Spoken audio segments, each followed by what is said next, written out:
All right, guys, so let's get into your last fight. Your last fight for UFC Vegas 70 is coming at you from the lightweight division. We have Erick, the Ghost Pepper, Gonzalez versus Trevor Peek. Let's look at the Erick Gonzalez side. The guy's 14-7, 5'11", 75-inch reach. He's known as the Ghost Pepper. He's a striker and does well on the feet. Now, he has been knocked out twice. Once by Jim Miller, and well, he didn't get knocked out the second time. He ended up getting submitted by Terrence McKinney, which that's a separate thing. But when looking at the Erick Gonzalez side, I think a lot of people are looking at this fighter as like, hey, he's got no chin. Much like Jordan Wright last week, where it's like he has no chin. And Jordan Wright did get hurt a couple times, ended up losing the fight, but he made it all the way to the end, right? Erick Gonzalez, I don't necessarily know if he's a fighter who is horribly chinny. He goes out there and does strike big. He hurt Jim Miller on the feet before Jim Miller eventually knocked him out. He's been knocked out in the past. He's been hurt a lot in the past, but I think he's one of these fighters that could surprise people by having a slightly better chin. He's just getting hit by some of these crazy whirlwind of shots. And then comes in Trevor Peek. Trevor Peek is 7-0. The guy is from Alabama. He's crazy. Like, he's nuts. He's going to be 5'9", shorter. He's going to be smaller. He's one of these guys that are like, hey, man, you want to fight? Yeah. And then he fights. That's what he is. Like, the guy's a wild fighter. He's going to come out there swinging, and the guy has cardio.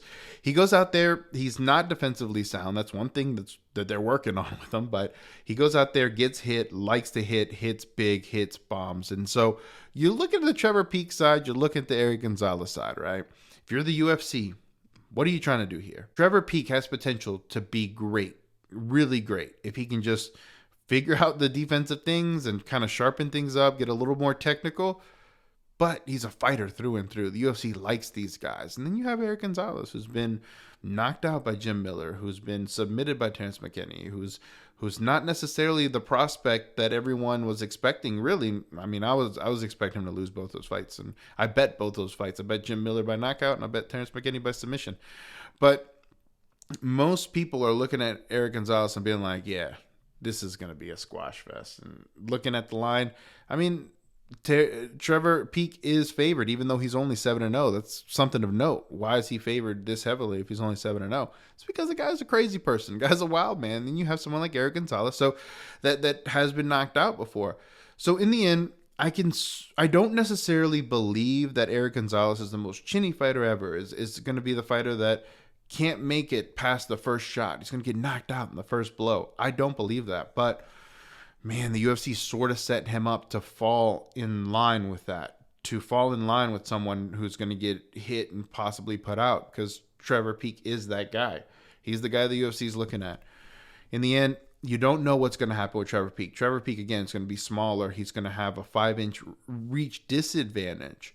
But the thing that Trevor Peek has in here is that he has the gas to hit this game plan, to hit this style that he has currently. He has the gas tank, he has the chin, he has the power, and he has the right mindset, the right confidence behind him. The issue is he going to come out here and have an adrenaline dump? Last time he came out into the same cage, he didn't have an adrenaline dump. He did really well, but he did get touched up. He did get hit a lot and weathered a lot before he ended up putting it on a guy in round 2, right?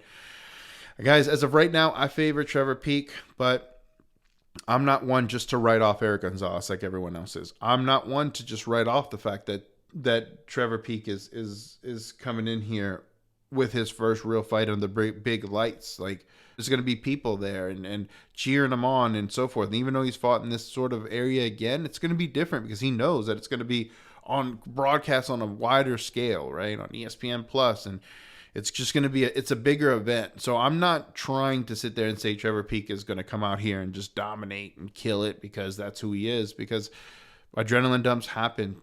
Big, bright lights do shock even the most seasoned veteran. So I need to figure out his mindset coming in here, what's going on with Trevor Peek, what's going to be his game plan, and I want to sort of see where Erick Gonzalez is. Does Erick Gonzalez have that confidence to sit there and say, I'm not going to get knocked out. In fact, I'm going to knock him out. Or is he sitting there sort of questioning and being like, well, I might get knocked out, I might not. That's going to be important for me to know on Erick Gonzalez. But as of right now, I do favor Trevor Peek.